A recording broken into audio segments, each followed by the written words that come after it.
కుటుంబాలకి 50 లక్షల రూపాయలు. అగ్ని బాధిత కుటుంబాలకి 50 లక్షల రూపాయలు. వర్ధిల్లాలి ప్రజా సంఘాల ఐక్యత. వర్ధిల్లాలి ప్రజా సంఘాల ఐక్యత. బాధిత కుటుంబాన్ని అన్ని విధాలా ఆదుకోవాలి. బాధిత కుటుంబాలను మానసిక బాధిత కుటుంబాలను 50 లక్షల రూపాయల నష్టపరిహారం. కుటుంబంలో ఒక ఉద్యోగం. బాధిత కుటుంబ పిల్లలను ఆయాలు పోయిన వారికి 10 లక్షల రూపాయల నష్టపరిహారం.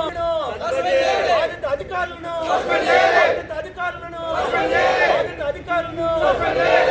రెవెన్యూ లేబర్ డిపార్ట్మెంట్ అధికారులను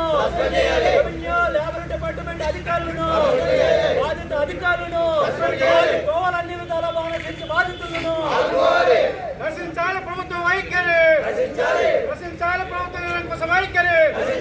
రక్షించాలి ప్రభుత్వ నిరంకుశ వైఖరి.